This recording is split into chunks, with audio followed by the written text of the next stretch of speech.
Hello friends, welcome to pixel world designing. आज की class में हम blur tool, sharpen tool and smudge tool का यूज वन बाय वन देखेंगे। सबसे पहले मैं बात करता हूं ब्लर टूल की। तो इस टूल का यूज किसी इमेज या ऑब्जेक्ट को ब्लर करने के लिए किया जाता है। जैसा आपने देखा होगा कि कोई इमेज होती है, उसका पूरा बैकग्राउंड पीछे का ब्लर होता है और आगे जो ऑब्जेक्ट होता है वो बिल्कुल अच्छी तरह से उभर के दिख रहा होता है। तो ये जो मैंने इमेज ओपन की हुई है, इसी टाइप से मैं इस बैकग्राउंड को ब्लर करूंगा तो आप देखेंगे कि जो सामने का ऑब्जेक्ट है, ये जो लड़की है, तो आपको बहुत अच्छी तरह से दिखने लगेगी। तो इसके लिए मैंने ब्लर टूल को सेलेक्ट किया हुआ है।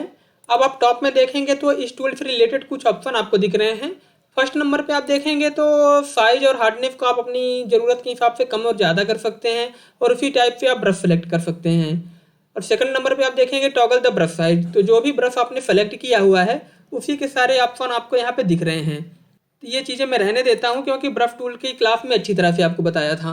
और मोड में आप देखेंगे तो नॉर्मल है, डार्कन है, लाइटन है, ह्यू, सेचुरेशन, कलर और लिमिनिसिटी। तो इसको आप नॉर्मल में रहने दीजिए क्योंकि अगर ये नॉर्मल में रहेगा तो ही आपको अच्छा रिजल्ट मिलेगा। तो इसको आप बिल्कुल भी मत टच करिए किसी दूसरे ऑप्शन को। ये जैसा भी है नॉर्मल में बाय डिफ़ॉल्ट सेट रहता है, तो इसको आप नॉर्मल में ही रहने दीजिए।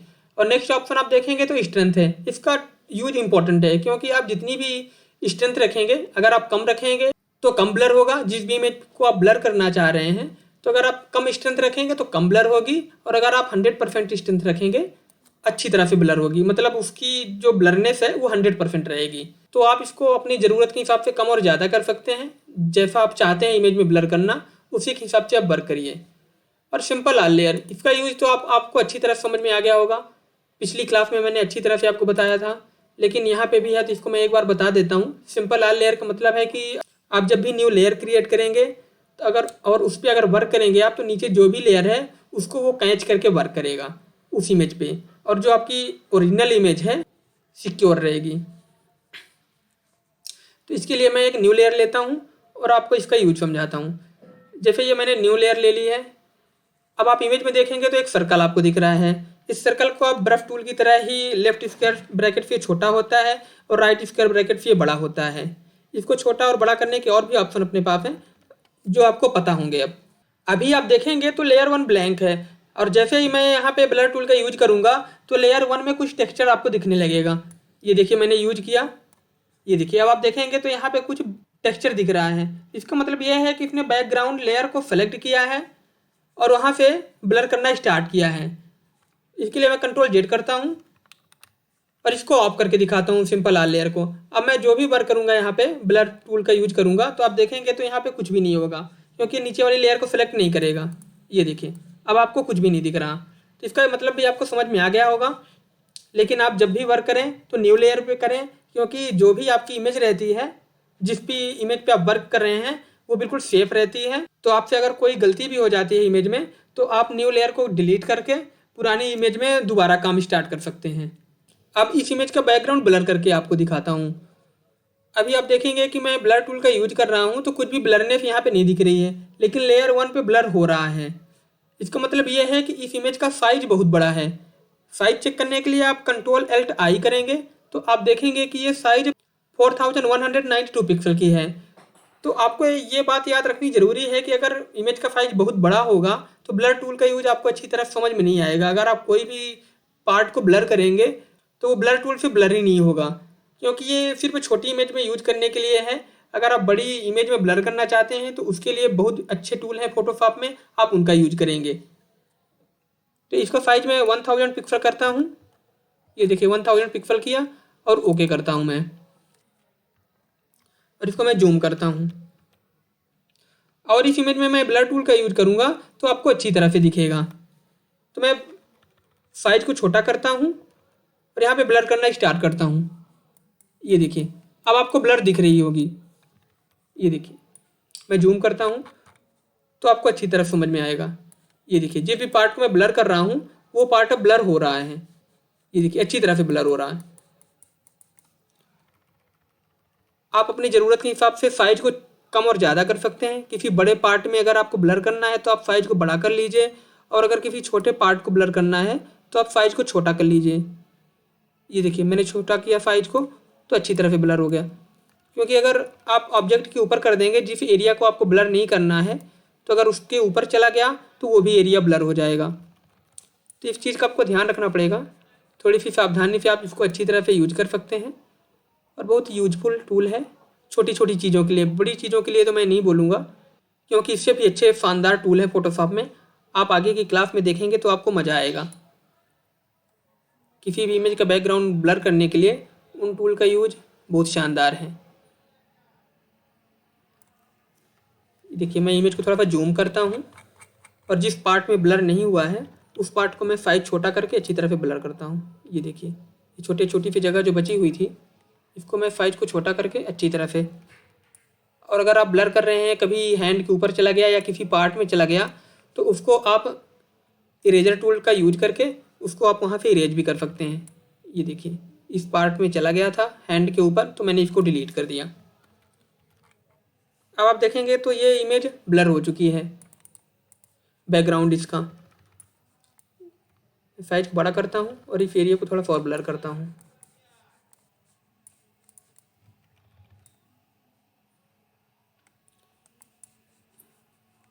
जब मैं ओरिजिनल इमेज दिखाऊंगा तो आपको अच्छी तरह समझ में आएगा कि कितना ब्लर हुआ।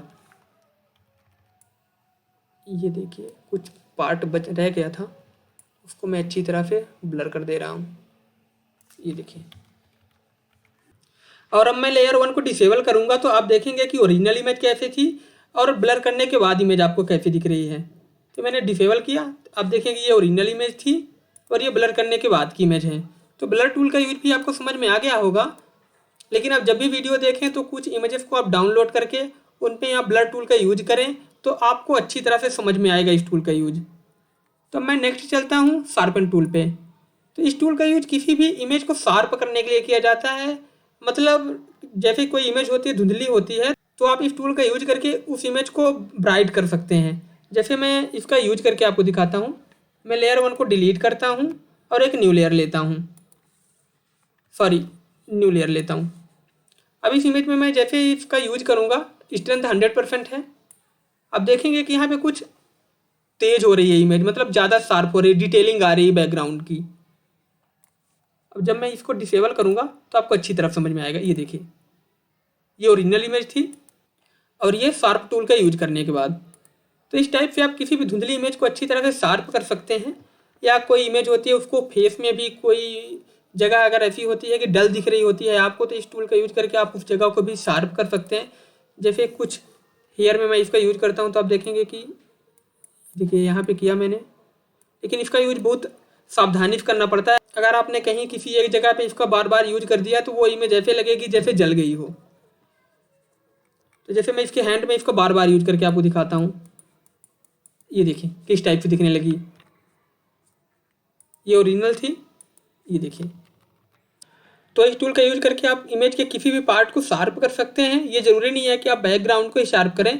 आपको जिस भी पार्ट में लगता है कि कोई इमेज डल लग रही है आपको, तो आप आसानी से उसको शार्प कर सकते हैं।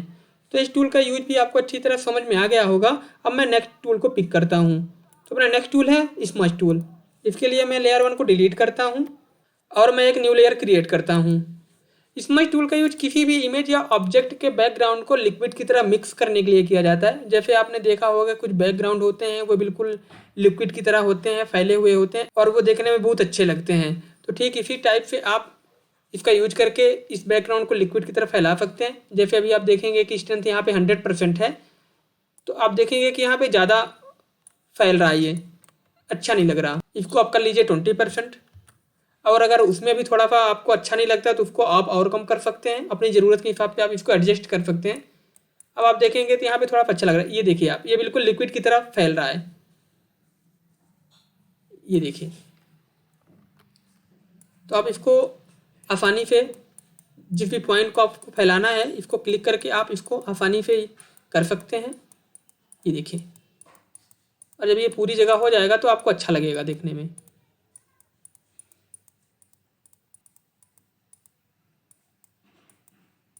और इसी टाइप से आप मल्टीपल कलर को मिक्स भी कर सकते हैं इस टूल का यूज करके, तो वो देखने में बहुत अच्छा लगने लगता है। ये देखिए इस टूल में आप देखेंगे तो ये जैसे मिक्स हो चुका है। अब मैं अगर लेयर 1 को डिसेबल करूँगा, ये देखिए इस टाइप से इफेक्ट दिखने लगे आपको। तो ये बिल्कुल लिक्विड के टाइप का इफेक्ट देता है इमेज पे। आप अगर स्मार्ट वर्क करेंगे तो ये बहुत अच्छा रिजल्ट देगा आपको, और ऐसा बैकग्राउंड बन जाएगा कि देखने में मज़ा आ जाएगा। तो ये देखिए लिक्विड टूल का यूज। और अगर आप इमेज के किसी पार्ट को आप थोड़ा सा फैलाना चाहते हैं, ये ज़रूरी नहीं है कि आप बैकग्राउंड को ही फैलाएं, आप अगर चाहते हैं कि फ्रंट को भी, किसी भी पार्ट को मुझे थोड़ा सा फैलाने की ज़रूरत, तो आप इस टूल का यूज अच्छी तरह से कर सकते हैं। तो लिक्विड टूल का भी यूज आपको अच्छी तरह समझ में आ गया होगा, और अगर फिर भी आपको कोई डाउट है तो आप कमेंट करके पूछ सकते हैं। और अगर अभी तक आपने चैनल को सब्सक्राइब नहीं किया है तो प्लीज़ सब्सक्राइब दिस चैनल। नहीं को भाई अभी सब्सक्राइब नहीं करवाएगा। लेकिन आप जितनी ज़्यादा प्रैक्टिस करेंगे इन सभी टूल्स का यूज आपको उतने ज़्यादा अच्छे तरीके से समझ में आएगा। तो इसके लिए आप 2-3 इमेज को डाउनलोड करें और इन सभी टूल्स का यूज करके देखें। तो आज की क्लास से रिलेटेड आपको सारी चीज़ें समझ में आ गई होंगी। अगर फिर भी कोई डाउट है तो आप कमेंट करके पूछ सकते हैं। और अगर अभी तक आपने चैनल को सब्सक्राइब नहीं किया है तो please subscribe this channel. Thank you, good day.